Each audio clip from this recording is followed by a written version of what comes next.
Assalamualaikum warahmatullahi wabarakatuh.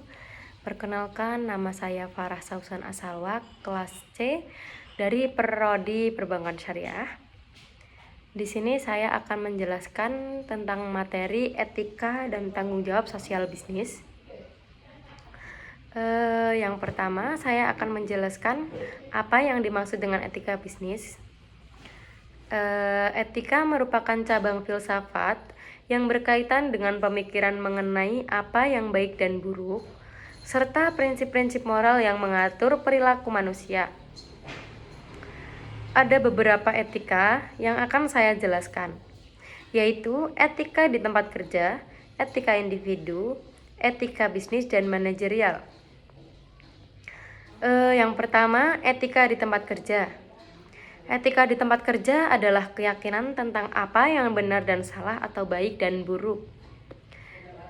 Yang kedua, perilaku etis. Perilaku etis adalah perilaku yang sesuai dengan keyakinan individu dan norma sosial tentang apa yang benar dan baik. Contohnya dalam bisnis, menyediakan produk yang aman dan berkualitas, membayar upah yang adil kepada karyawan, dan menghindari praktik korupsi. Selanjutnya ada perilaku tidak etis. Perilaku tidak etis adalah perilaku yang sesuai dengan keyakinan individu dan norma sosial tentang apa yang diartikan sebagai salah dan buruk. Contohnya dalam bisnis, manipulasi laporan keuangan, melakukan suap untuk memenangkan kontrak, dan mengeksploitasi tenaga kerja. Yang kedua ada etika individu. Etika individu, setiap individu dapat mengembangkan kode etik pribadi yang mencerminkan berbagai sikap dan keyakinan, mengacu pada prinsip-prinsip moral dan nilai-nilai yang mengembangkan perilaku dan pengembangan keputusan perseorangan.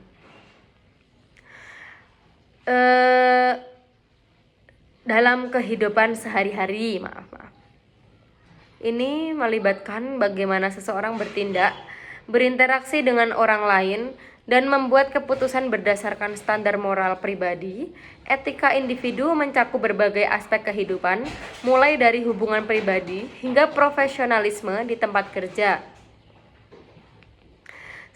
Selanjutnya ada ambiguitas hukum dan dunia nyata.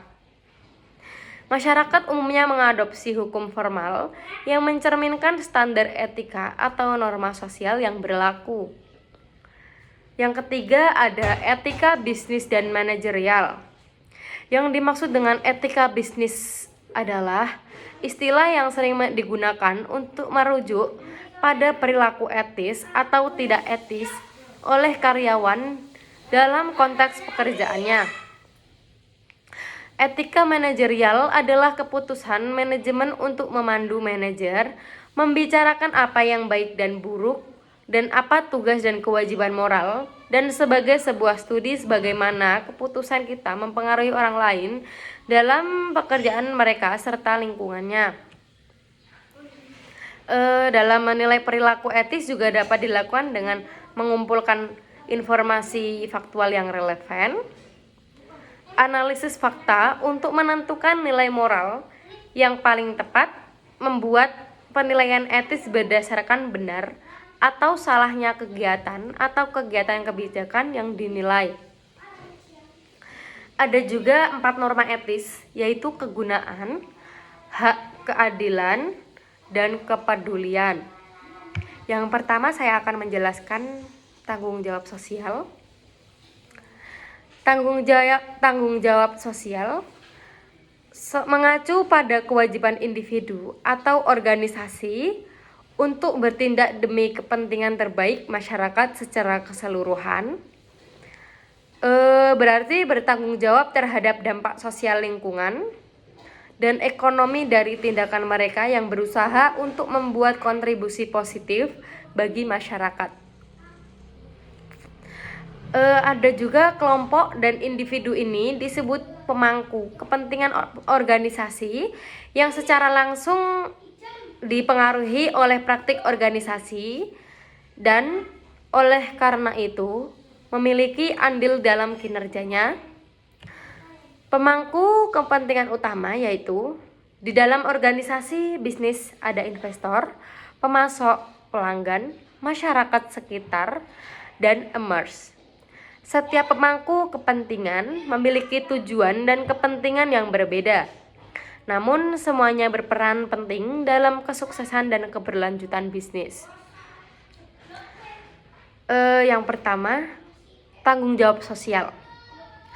Jadi saat mendefinisikan tanggung jawab sosial, perusahaan biasanya menghadapi 4 bidang perhatian.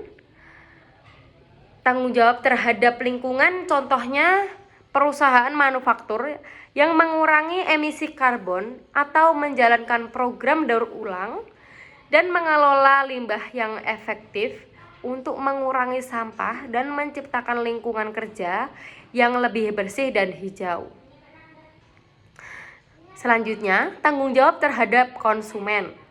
Contohnya restoran yang memberikan informasi gizi yang jelas atau menginformasikan tentang alergen yang mungkin terdapat dalam makanan untuk memungkinkan konsumen dengan alergi makanan untuk membuat pilihan yang tepat. Selanjutnya, tanggung jawab terhadap karyawan. Contohnya, perusahaan yang menyediakan program kesehatan dan kesejahteraan atau menyediakan asuransi kesehatan yang komprehensif dan akses ke perawatan medis yang terjangkau. Selanjutnya ada tanggung jawab terhadap pemilik. Contohnya perusahaan yang memberikan return on investment yang menggunakan atau memastikan manajemen keuangan yang sehat dan transparan dengan memberikan laporan keuangan yang akurat dan berkala kepada pemilik. Selanjutnya ada implementasi program. Ada 4 pendekatan, yaitu sikap obstruktif. Sikap obstruktif ini pendekatan terhadap tanggung jawab sosial yang melibatkan tindakan seminimal mungkin dan melibatkan usaha-usaha menolak atau menutupi pelanggaran yang dilakukan. Selanjutnya ada sikap defensif, pendekatan tanggung jawab sosial yang ditandai dengan perusahaan hanya memenuhi persyaratan hukum secara minimum atas komitmennya terhadap kelompok dan individu dalam lingkungan sosialnya. Ada juga sikap akomodatif. Sikap akomodatif ini disebut dengan pendekatan tanggung jawab sosial yang diterapkan suatu perusahaan dengan melakukannya apabila diminta melebihi persyaratan hukum minimum dalam komitmennya terhadap kelompok dan individu dalam lingkungan sosialnya. Sikap proaktif, pendekatan tanggung jawab sosial yang diterapkan suatu perusahaan, yaitu secara aktif mencari peluang untuk memberikan sumbangan demi kesejahteraan kelompok dan individu dalam lingkungan sosialnya. Jadi ada juga di dalam sini ada juga cara mengelola program tanggung jawab sosial. Di dalam pengelola program tanggung jawab sosial ini ada tanggung jawab sosial harus dimulai dari atas dan dianggap sebagai faktor dalam perencanaan strategis. Terus komit manajer puncak harus mengembangkan rencana yang merinci tingkat dukungan manajemen. Yang selanjutnya ada seorang eksekutif harus bertanggung jawab atas agenda perusahaan. Yang terakhir, organisasi harus sesekali melakukan audit sosial atau analisis sistematis tentang keberhasilannya dalam menggunakan dana yang dialokasikan untuk tujuan tanggung jawab sosialnya. Sekian materi yang dapat saya sampaikan. Jika ada kesalahan kata dan kekurangan materi yang saya jelaskan, mohon dimaafkan. Wassalamualaikum warahmatullahi wabarakatuh.